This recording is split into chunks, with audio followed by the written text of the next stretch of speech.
بيبدأ الفيلم بإليان واللي شهرتها إيل، وهي بتتنقل لبيتهم الجديد مع أمها إيذا وأبوها جبريال اللي بقى متقاعد بسبب وقوعه من على السلم. وجارهم بين بون بيكون معجب بإيل من أول نظرة، وبيشوفها وهي رايحة للسينما مع إيذا فبيروح لهناك علشان يشوفها. وبعد ما الفيلم بيخلص بيرجع بين بون على البيت، وتاني يوم الصبح بيصحى وبيفضل يهزر مع أخوه ميكي بالمية، وميكي بيكون بيشتغل في توصيل طلبيات الخشب. وفي الوقت ده بيكون أخوهم التالت بوبو قاعد بيذاكر لأنه بيحب المذاكرة والعلم بشكل كبير، والتلاتة بيكونوا عايشين مع أمهم وكمان مع كونياتا أخت أبوهم الصماء. وبنشوف بين بون وهو بيخرج من شغله في ورشة الميكانيكا، وبعد ما بيخلص بيطلع يركب عربيته وبيمشي، لكن العربية بتعطل منه فبيقرر انه يزقها لحد الورشة. واثناء ما هو بيزق العربية بيجي اخوه ميكي وبيساعده، وساعتها بين بون بيسأل ميكي لو يعرف اي حاجة عن إيل، فبيقول له ميكي إنها كل يوم حد بتروح لصالة البانج بانج للرقص، وبيقول له كمان إنه لو عايز يشوفها ويتكلم معاها يروح هناك وهيلاقيها.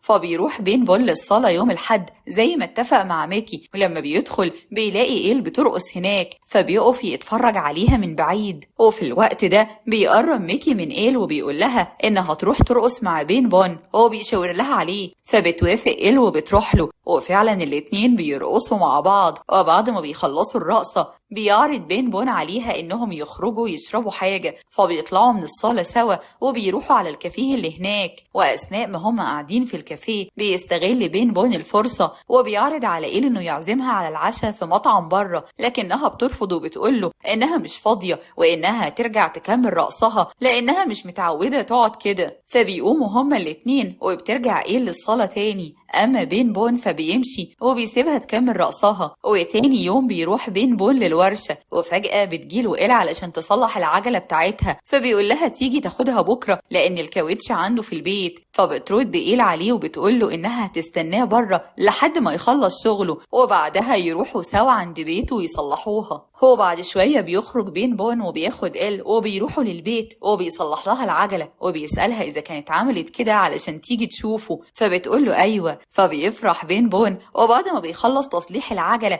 بياخدها وبيوصلها للبيت. لكن ساعتها بتعرض إيل عليه إنهم يخرجوا دلوقتي ويروحوا للمطعم اللي كان هيعزمها فيه قبل كده، فبيوافق إنهم يخرجوا وبيروح هو كمان يلبس. وفي البيت اخواته بيساعدوه انه يجهز، ولما بيخلص بيركب عربيته وبيعدي على إيل وبياخدها، وبعدها بيروحوا على المطعم. واول ما بيدخلوا بتعجب إيل بشكل المكان، فبين بون بيعرض عليها انهم يشربوا كحول، بس إيل بتقوله انها لما بتشرب كتير بتقلب معاها بعياط، بس بين بون بيصر عليها لحد ما بتوافق وبتشرب. وبعدها بتبدأ إيل تحكي له عن نفسها وبتقوله إنها وهي صغيرة كانت شاطرة جدا في الرياضيات، وبتطلب منه يديها أي أرقام علشان تجمعها. فبيقول لها بين بون مسألة، فبترد عليه إيل بسرعة فبينبهر جدا بيها. لكن فجأة بتفتكر إيل علاقتها مع أبوها زمان وإنهم كانوا قريبين قوي من بعض، وبعد كده كل واحد فيهم انشغل في حياته وعلاقتهم اتغيرت، وبتتأثر إيل وبتفضل تعيط. فبيضطر بين بون انه يقوم ياخدها ويمشي، وفي الوقت ده بياخدها للمخزن وبيقربوا من بعض اكتر. وتاني يوم بين بون بيعزمها على الغدا في بيتهم وبيعرفها على اهله وبيقول لهم انها هتقعد عندهم شوية. وبعد ما بيخلصوا اكل بياخدها بين بون وبيروحها للبيت علشان تلم حاجاتها، فبتقول لامها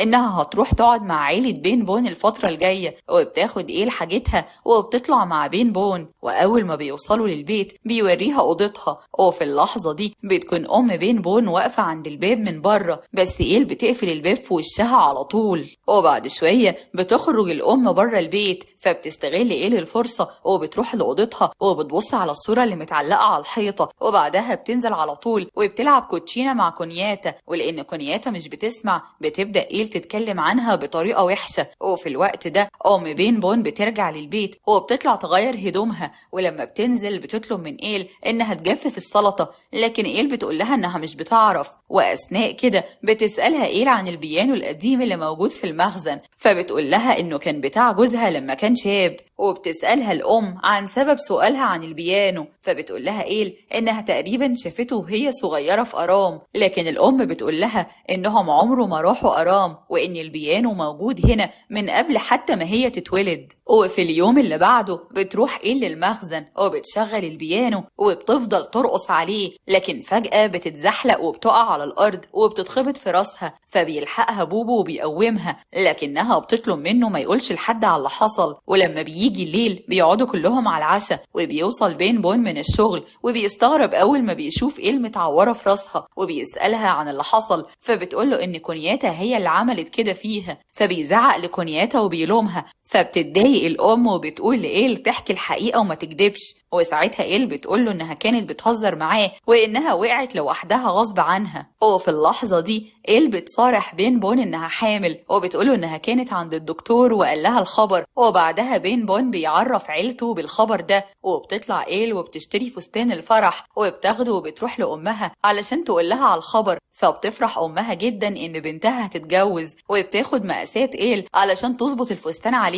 لكن فجأة إيل بتطلب منها إنها توصف لها حبيبها، بس أمها مش بتكون عارفة هي إيل بتتكلم عن إيه، فبتقول لها إيل إنها عارفة شكله وإنه طويل وأسمر وعنده شنب، لكن أمها ما بتردش عليها، فبتسيبها إيل وبتمشي. وفي اللحظة دي إيل بتفتكر اللي حصل معاها قبل كده، وإن في يوم من الأيام جت عربية فيها 3 رجالة وكان فيهم واحد إيطالي، وكانوا بيسألوها عن طريق أرام، فهي قالت لهم على الطريق وبعدها مشيوا، لكنها ما كانتش تعرف إنهم هيرجعوا لها بالليل علشان يعتدوا عليها. وتاني يوم بتقعد إيل تتكلم مع كونياتا وبتسألها عن أخوها، فبتقول لها كونياتا إن أصله كان إيطالي وكان راجل طيب جدا وكويس، لكن بتيجي الأم وبتقول لكونياتا إنها هتبطل تتكلم مع إيل لأنها مش بتحبها وحاسة إن وراها حاجة، وبتسألها إذا كانت إيل سألتها هي كمان عن البيانو، فبتقول لها كونياتا إنها مش بتتكلم معاها في حاجة. فبتفتكر كونياتا اليوم اللي أخوها جاب فيه البيانو مع زمايله، وإنهم في اليوم ده قعدوا معاه شوية، وأثناء كده بتخرج إيل للسجل علشان تجيب شهادة ميلادها للجواز، ولما بترجع بتكون متضايقة وبتفضل تعيط، فبتستغرب كونياتا وبتطلب منها إنها تشوف الشهادة، فبتديها إيل الشهادة وكونياتا بتقراها، لكنها بتستغرب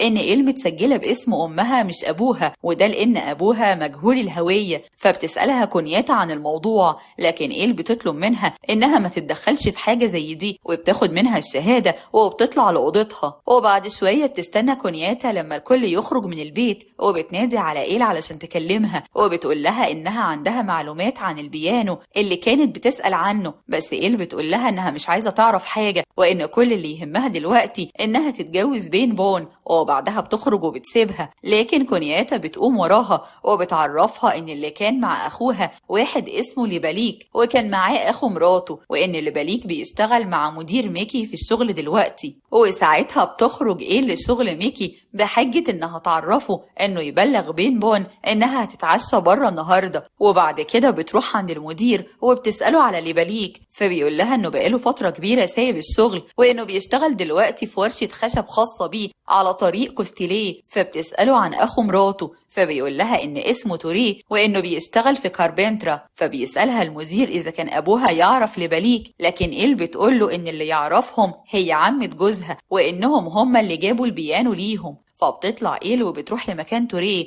وبتقوله إنها مدرسة وبتدور على شقة للإيجار، فبياخدها توريه وبيوريها الشقة، لكن إيل بتقوله إنها هتفكر وهترد عليه لأن الإيجار غالي عليها، فبيديها توريه الكارت بتاعه وبيعرفها إنه هيستنى إنها تبلغه بقرارها. وبعدين بتخرج إيل وبتمشي، وبتروح إيل عند ليباليك وبتطلب منه إنه يصنع لها مكتبة صغيرة، لكنه بيعرفها إنه مش بيصنع وإنه بس بيبيع الخشب، وبيديها عنوان واحد نجار يعملها لها، لكن إيل بتقوله إن النجارين دلوقتي بياخدوا مبالغ كبيرة وإن هي لسه مرتبها صغير، فبيقول لها ليباليك إنه هيشوف الأسعار الأول. وفي اللحظة دي بتقلع إيل السلسلة بتاعتها وبتسيبها على المكتب من غير ما ليباليك ياخد باله علشان تقدر ترجع بحجة إنها نسيتها. وهنا إيل بتتخيل إنهم اللي اعتدوا على أمها قبل كده وبتقرر تنتقم منهم. وفي الوقت ده بتروح إيل المعلمة بتاعتها ساعتها ديو علشان يتغدوا مع بعض، وأثناء ما هم قاعدين بتلومها إيل على اللي حصل زمان وإنها كانت السبب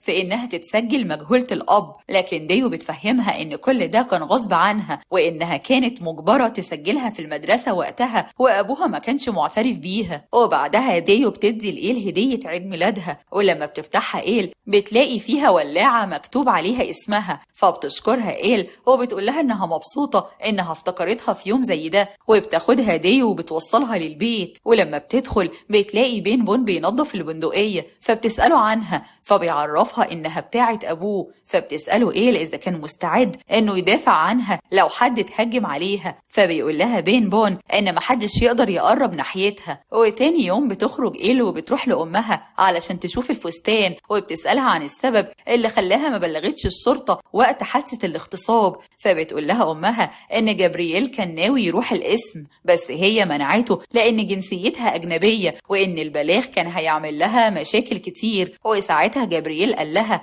إنه هيدور على اللي عملوا كده فيها لحد ما يلاقيهم، بس هي كانت عارفة إنه عمره ما هيعمل كده لأنه كان جبان وبيخاف من كل حاجة. وبتحكي لإيل إنها في الوقت ده كانت حامل، وبسبب اللي حصل جبريل رفض إنه يسجل الطفل باسمه وطلب منها إنها تنزله، لكنها رفضت وقررت تحتفظ بالطفل وتسميه على اسمها. فبتخرج إيل وبتروح تتمشى لوحدها وبتفتكر اللي حصل لها زمان، وإن تهيأ لها إن أبوها كان عايز يغتصبها وهي كانت بتقطع الشجر، وإن بسبب كده مسكت الجاروف وفضلت تضربه بيه لحد ما بقى متقاعد. وساعتها بتفوق إيل وبتطلع تجري، وأثناء ما هي ماشية بتقابل ماكي اللي بيقول لها إنه عنده سباق في كاربنترا، فبتفكر إيل في كلامه وبتقول له إنها بتتمنى له إنه يكسب. وفي اللحظة دي بيجي بين بون بعربيته وبياخدهم معاه وبيوصلهم للبيت. وبعد مرور كام يوم بيجي فرح إيل وبين بون وبيكون الكل متجمع وفرحان بيهم، لكن فجأة إيل بتختفي من وسطهم، فبيسأل بين بون عليها لكنه مش بيلاقيها، فبيخرج هو وميكي يدوروا عليها بس برضه مش بيلاقوها، فبيفكر إنه يروح لبيتها ويسأل عليها، فبتقوله الشغالة إنها جت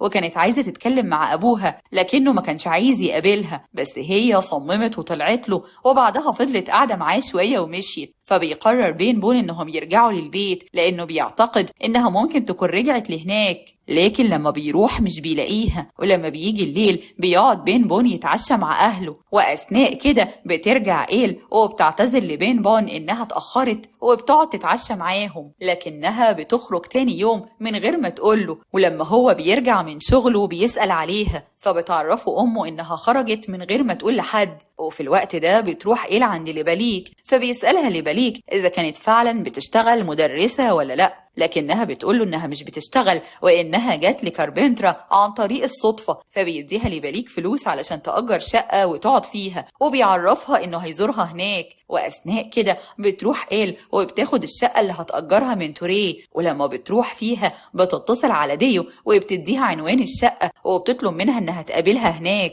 ولما بتوصل ديو بتتكلم إيل معاها وبتعرفها إنها هتقول لها على سر كبير، فبتقول لها إيل إن في 2 رجالة اغتصبوها قبل ما تعرف بين بون، وإنهم حتى في يوم فرحها خدوها غصب عنها وهددوها إنهم هيقتلوها وإنها اضطرت تروح معاهم. وأثناء كده بتطلب إيل منها إنها تعرف بين بون باللي حكيته ليها لأنها مش هتقدر تواجهه، وبتعرفها إن الورق اللي معاها فيه أسامي الناس دي وإنها هتسيبه هنا في الشقة، وإنها هتسيب مفتاح الشقة في البوسطة تحت علشان لما يجي بين بون ياخده. وفي اللحظة دي بين بون بيزهق من انتظار إيل فبيخرج يدور عليها، لكن في الطريق بيقابلها وهي جاية، فبيسألها هي كانت فين، فبتقوله إنها نزلت للمدينة علشان تشتري شوية حاجات وإنها ملحقتش آخر أتوبيس راجع فاضطرت إنها تفضل هناك. فبياخدها بين بون وبيرجعوا على البيت وبيقعدوا يتغدوا مع باقي العيلة. وأثناء كده أم بين بون بتقول لهم إن إيل مش حامل وإنها اتأكدت بنفسها من الدكتور اللي راحت له، فبتخرج إيل وبتطلع على أوضتها وبتسيبهم، فبيطلع بين بون وراها وبيضربها لأنها كدبت عليه. فبيدخل عليه إخواته وبيمنعوه علشان كان هيموتها. لكن بعد فترة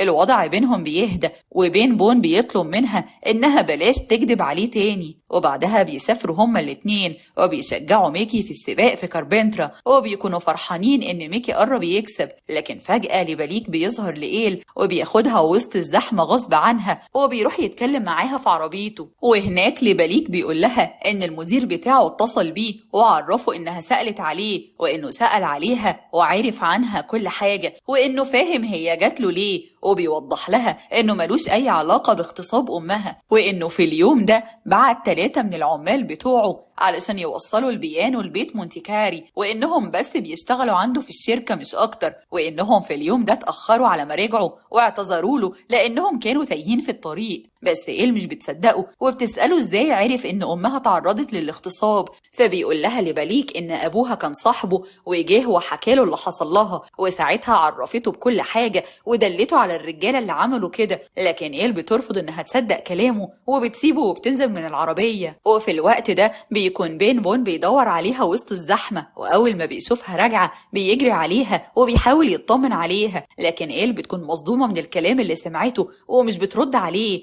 لحد ما بيرجعوا تاني لبيتهم. وساعتها إيل بتطلب إنها تقعد في بيت أمها يومين على ما تهدى شوية، فبيسيبها بين بون هناك. فبتستنى إيل لحد ما أمها تخرج من البيت وبتطلع على طول تتكلم مع أبوها. لكن جابرييل بيقفل الباب على نفسه ومش بيسمح لها إنها تدخل، فبتقف إيل ورا الباب وبتكلمه وبتسأله عن لبليك. وساعتها أبوها بيحكي لها كل اللي حصل وبيقول لها إنهم كانوا يعرفوا لبليك كويس لأنه كان صاحبه، وإن حتى أمها كانت تعرفه وكانوا بيقابلوا بعض كتير. وبيحكي لها إن بعد ما حصل الاعتداء على إيفا هو راح للبليك وسأله عن العربية اللي كانت شايلة البيانو، فقال له لبليك إن اللي كانوا سايقينها ناس تانية، وإنه حتى وقتها عرفوا على أسماء الناس دي. وبيقول لها أبوها إنه متأكد من كلام لبليك، لأن لو لبليك هو اللي اغتصب إيفا كانت هتتعرف عليه من زمان. وبيأكد لها إنه خد حق إيفا بالفعل من الرجالة دي، وإنه استنى كل واحد فيهم لحد ما قتله وخد حقه منهم. وبيقول لها إنه كده قال لها كل الحقيقة، وإنها لو عايزة تبلغ عليه هي حرة. وبيعرفها إنها علشان تتأكد من كلامه تنزل للمخزن تحت وتطلع الجاكيت القديم بتاعه. فبتنزل إيل بسرعة وبتطلع الجاكيت وبتفتحه، وساعتها بتلاقي فيه جورنال فيه خبر موت كل واحد من ال3 دول. وساعتها إيل بتاخد الجاكيت وبتمشي بيه لوحدها. وفي الوقت ده بترن ديو على بين بون وبتعرفه بالكلام اللي قالته إيل ليها. فبيتعصب إيل وبيروح ياخد مفتاح الشقة من البريد وبيطلع يجيب الورق اللي فيه أسامي الناس اللي اغتصبت إيل. لكن ساعتها بيسمع بخبر إن إيل اتحولت لمستشفى المجانين، فبيروح يطمن عليها الأول لكنها مش بتكون عارفاه. فبيخرج بين بون وبيتكلم مع الدكتورة عن حالتها وإذا كانت هترجع لطبيعتها ولا لأ، لكنها بتقوله إن الموضوع هياخد شوية وقت لأن إيل بقالها فترة عايشة في الحالة النفسية دي وكان لازم تتعالج من زمان. فبيخرج بين بون من المستشفى وبيروح لعنوان توريه، وأول ما بيشوفه بيضربه بالبندقية وبيموته. وبعدها بيروح للبليك وبيعمل نفس اللي عمله مع توريه، لأنه بيعتقد إنه كده بياخد حق إيل من اللي أذوها، لأنه طبعا ما كانش يعرف إن كان كل ده بيتهيأ لها وإنها خلته يقتل الناس الأبرياء. وبكده بيكون خلص فيلم النهاردة.